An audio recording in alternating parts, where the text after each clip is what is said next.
ഇന്ന് ഞാൻ Modak mould use ചെയ്ത് ഒരു കൊഴുക്കട്ട ഉണ്ടാക്കുന്നത് കാണിക്കുക.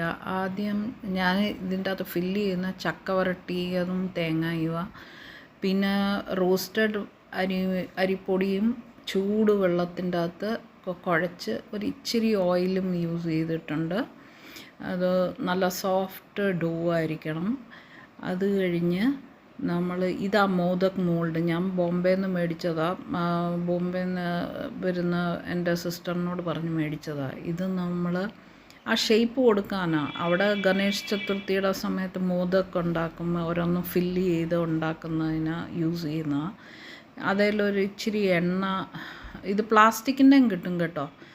എണ്ണ ഇങ്ങനെ തടവി കൊടുത്തിട്ട് പിന്നെ നമ്മൾ ഈ കുഴച്ച് വെച്ചേക്കുന്ന മാവ് അതിൻ്റെ സൈഡിലെല്ലാം അടയ്ക്കണം ആദ്യം.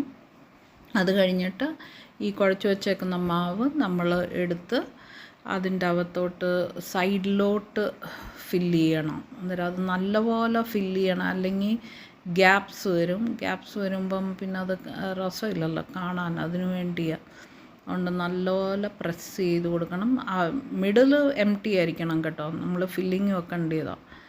അതുകൊണ്ട് മിഡിൽ എം ടി ആക്കി വെച്ചിട്ട് സൈഡിലോട്ട് ഇത് പ്രസ് ചെയ്ത് കൊടുക്കുക മൊത്തം. അത് ഒരു ഇച്ചിരി ടൈം എടുക്കും. ടൈം ഉള്ളപ്പോഴേ ഇതുണ്ടാക്കാവുള്ളൂ, അല്ലെങ്കിൽ നമ്മൾ ഇതിനെല്ലാം റഷ് ചെയ്യണം.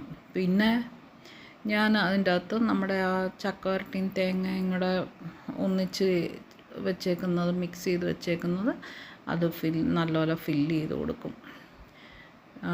ഫില്ല് ചെയ്ത് കൊടുത്തു കഴിഞ്ഞിട്ട് വേണം ഇത് ഓൾമോസ്റ്റ് ആ എം ടി സ്പേസ് ഫില്ല് ചെയ്യും. കുറച്ച് സ്പേസ് വിടണം.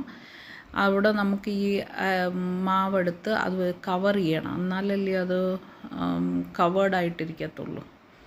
അന്നേരം മാവെടുത്ത് നല്ലപോലെ കവർ ചെയ്യണം. അതും നല്ലപോലെ മറ്റേ മാവുമായിട്ട് ഇത് ചെയ്യണം, അല്ലെങ്കിൽ ഗ്യാപ്പ് വരും.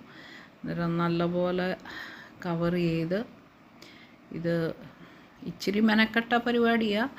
എന്നാലും നമ്മൾ യൂസ്ഡ് ആണെങ്കിൽ വലിയ കുഴപ്പമൊന്നുമില്ല. എനിക്കിങ്ങനെ കുറച്ച് ഈ മോൾഡിലും ഫുഡ് അട്രാക്റ്റീവ് ആയിരിക്കണമല്ലോ, അതിനു വേണ്ടി കാണിക്കുന്നതാണ്. അന്നേരം ഇതുപോലെ ഷേപ്പിൽ നമുക്ക് കിട്ടും. അത് എണ്ണ തടവി കൊടുത്തില്ലെങ്കിൽ അത് ഒട്ടിയിരിക്കും. അതുകൊണ്ട് എണ്ണ സൈഡിൽ തടവി കൊടുത്തിട്ടായിരുന്നു. ഇതെല്ലാം ഞാൻ ഉണ്ടാക്കി കഴിഞ്ഞിട്ട് സ്റ്റീം ചെയ്യാൻ വെച്ചേക്കുക. നമുക്ക് നല്ലപോലെ സ്റ്റീം വന്നു കഴിഞ്ഞാൽ അത് വെന്ത് കിട്ടും. അതുകൊണ്ട് ഒരു ഓൾമോസ്റ്റ്